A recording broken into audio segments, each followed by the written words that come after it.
There's never been a moment where you haven't been spiritual. There's never been a moment where you haven't been a spiritual master. It's as simple as this. You have a spirit, correct? You're walking on a journey. I want to be a doctor. I want to be a dancer.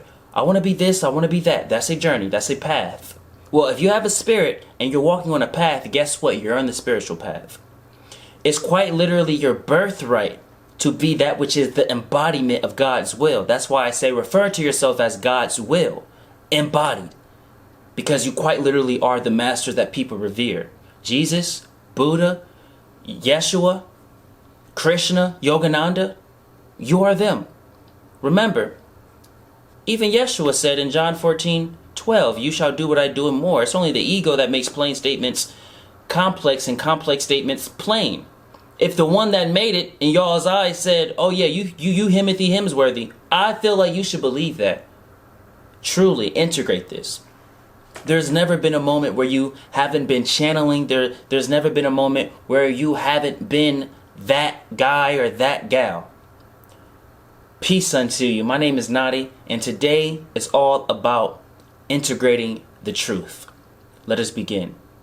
See, the truth of this whole thing, the matrix, spirituality, oh, this gift and that gift and this new form of thought and this new form of perception, it's all semantics. The truth is as simple as this. Your existence is your purpose. You have already completed your mission. The reason why you may not see it here is because your limited perception, the eyes of two, the eyes of ego, says otherwise. When you truly sit down and you ask yourself, am I enough?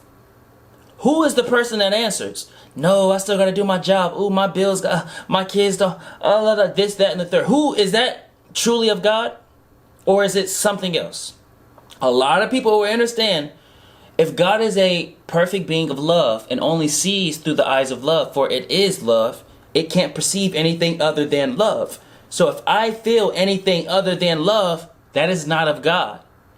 Well, we understand in this world, what the ego loves to portray itself as is something that is great, omnipresent. Okay, so we figured out, okay, that's the ego that is bringing forth doubts within me. It is not of me. See, the ego says subscribe to time. See, the ego says walk in a linear path. Don't ever try to skip ahead. Don't try to have no shortcuts. What are you doing? That's all the ego. God says time isn't real. If you want to start at Z, start at Z and just cross the finish line. If you're in a track field and the moment you hear the gun, if you want to just teleport to where the ribbon is that completes the track race, then perfect. Do that. It's only the ego that says that isn't possible. Oh, no, don't do this. Oh, no, don't do that. See, the ego wants to limit you. Your existence is your purpose. You are God's will embodied. You need not do anything in this world but remember who you are. See, when you truly start to integrate who you are, I am God's will embodied. Other people may interpret that as I am the Christ. It's both the same thing. If you truly start integrating, I am far more than what this world has taught me. I am in the know. I understand that which is love on a perfect level, not even unconditional love. I'm talking about perfect love. There's going to be no form of duality, no form of this or that. It just is. When you operate out of it, either is or it isn't. And I know I am the embodiment of isness. See, when you start to truly do that, that's you knowing yourself. And then when you have this quote unquote commander energy, you can quite literally go to the ego and give it some demands. There's this ancient Buddha technique, and it's like invite your ego with you to tea. And people kind of stop there, they flirt with that idea, but they don't actually expand upon it in the most masterful way. Well, what I do, and I really recommend you utilize this technique, is you close your eyes, you visualize a interrogation room. You're the person that is interrogating. You got your suit on, or you got whatever type of clothes you feel like serves for you. You are in the interrogation room, you sit down, right across is the ego. Don't give it a form, just whatever you think energy looks like, boom, that's what it is. It's sitting in the chair, it's waiting for you, it's handcuffed. You quite literally ask the ego questions. Why are you here? Why do you feel you must inhabit this vessel? Why do you feel you must stay on this planet, in this dimension? Because the ego, remember, isn't good or bad. It only cares about survivability. See, people don't question their ego. They just think it's a part of life. It's an energy. You can quite literally question it. Why are you here? It will say, I'm here because I'm great. It will always revolve around I. Remember, we got to do that promotion. Remember, our kids need us. Remember, our family need us. If you're one with everything, no one needs you because there is no one other than you. It's only codependence that says they need me. But remember, respect the illusion.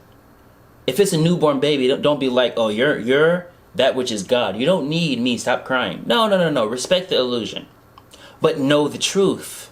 But integrate the truth. But have foundations of what truth is. So after you've bridged with all others, you say, all right, perfect. Everyone is cool. I've bridged with you. Now let's start integrating this truth. Now let's start orchestrating ways to not argue with anyone. Now let's start orchestrate ways to integrate love, show each other love, so we can express love and share love to thousands and thousands of people that we meet and pass. We need not talk to them. Our presence is enough. See, you talk to your ego, and your ego would say all of these great things about you. But you would say, no. I'm one with all. I need not some type of collaboration with density. It does not serve. You quite literally would tell the ego, listen, you care about survivability, right? You want to exist, right? The ego will be like, yes.